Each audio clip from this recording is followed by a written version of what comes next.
Hello everyone, my name is Barno.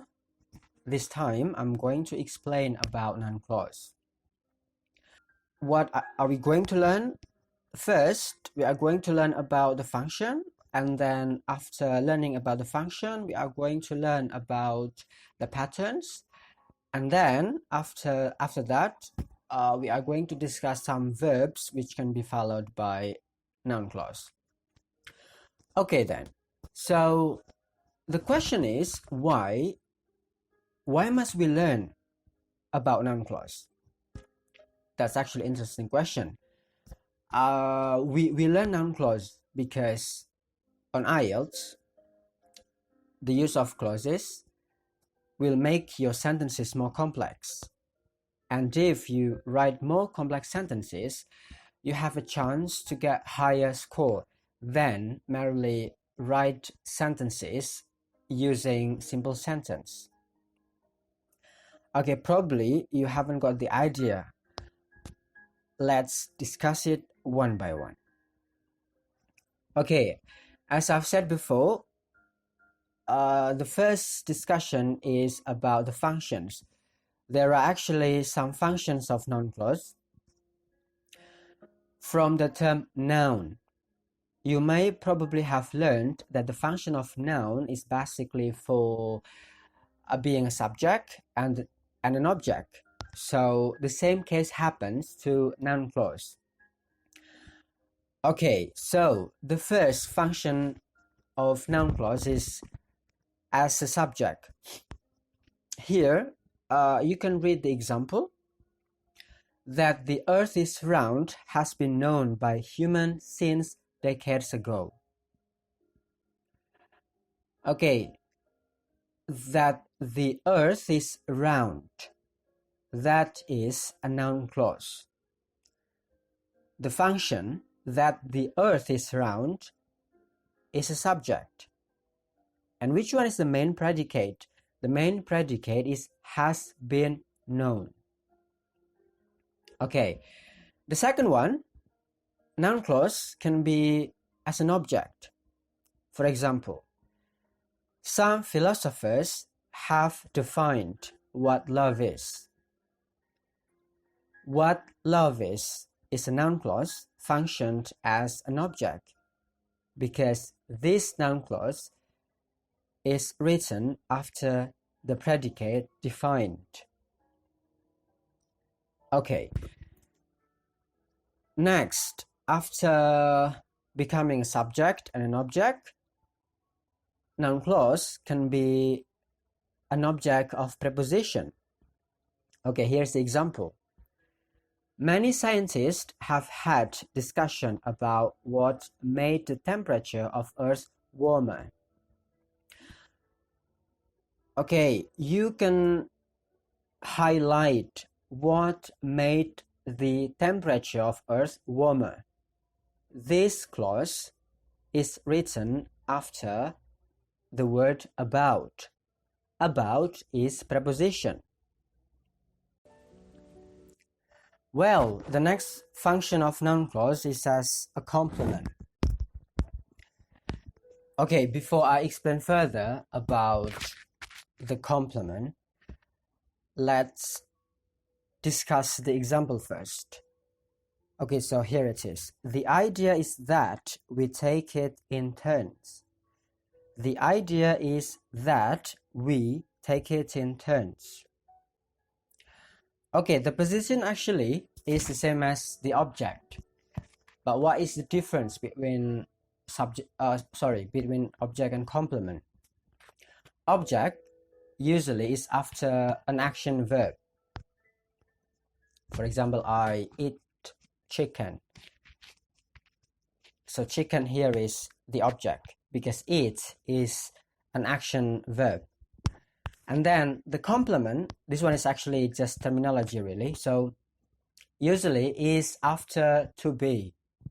Am, is, are, was, or were, it depends on the time, or some linking verb like look, seem, sound, and many others. So, oh, she looks beautiful. beautiful is not an object, but it's a complement. And usually complement is an adjective, but a noun can be a complement as well. So she is a doctor. She is a doctor. A doctor is a noun, and then the function of this noun, a doctor, is a complement. So the same thing happens to a noun clause. If noun clause is after linking verb probably or to be probably, so the noun clause is function as a complement. Okay, the next, we still have a few more. Noun clause can be written after an adjective. For example, I was ashamed that I would let my friends down. That I would let my friends down is a noun clause, and before this clause there is an adjective, ashamed. Okay, I hope it's clear so far. Okay, the second last, after a noun. Noun clause after a noun. You cannot deny the fact that you received the message. That you received the message is written after the fact. The fact is a noun. Okay, and lastly, we can use noun clause with the empty subject it, because sometimes we write an object with it. Okay, the example, it didn't seem possible that he could be mistaken. That he could be mistaken is a noun clause, and then the subject is it. Okay, those are some functions of noun clause. So, because there are some functions of noun clause, I hope you can practice one by one. So you can practice the noun clause as an object, as a subject, as a complement, and so forth and so on. So one by one. Practice one material at a time. So in the meantime, when you are about to use, or when you are about to write a sentence, so you become natural. Okay, then let's move on to the pattern. The pattern of noun clause is actually a connector, subject, and predicate. Okay, before that, let's discuss first the basic pattern of a sentence.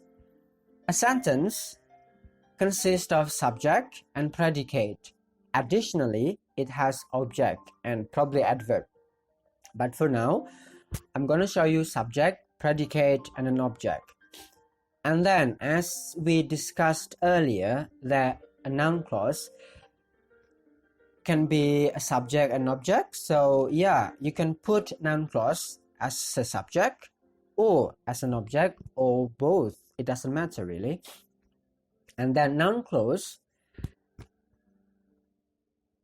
is formed by the connector, the subject, and predicate. This is the basic. So connector, subject, predicate form what we call as noun clause. Okay, here is the example. What you believe of the right and wrong has something to do with what you watch, read, and listen. Okay, let's break down one by one. What you believe of the right and wrong is the subject. Has is the predicate. Something to do with what you watch, read, and listen is the object. Okay. And then here, the connector of the noun clause is using what. And then the subject of the noun clause is you. And then the predicate of the first noun clause, which functions as a noun, which functions as a subject, is believe. And then the second noun clause with what you watch, read, and listen. The connector is still what, the subject is still you, and then the predicate, it has three: watch, read, and listen. Okay, let's discuss the pattern in more details. Okay, there are some connectors that you can use when you write a sentence or when you speak something in English. Okay, let's have a look here first. So it can be derived from WH question: what, when, where, why, and how. The meaning is exactly the same as those who are used in, which are used in question. And then the next one is the use of whatever and whenever. And then the use of whether and if. And then the last one for this part is the use of that. Whether and if, the meaning is apakah in bahasa Indonesia. And then that, the meaning is bahwa.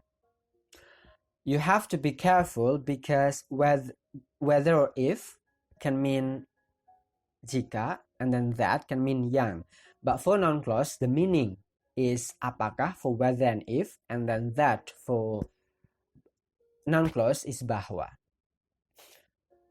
Okay, the connectors that I mentioned before must be followed by subject and predicate. For example, whatever you do makes me angry. Whatever you do. Second one, you must do what you believe in. What you believe in.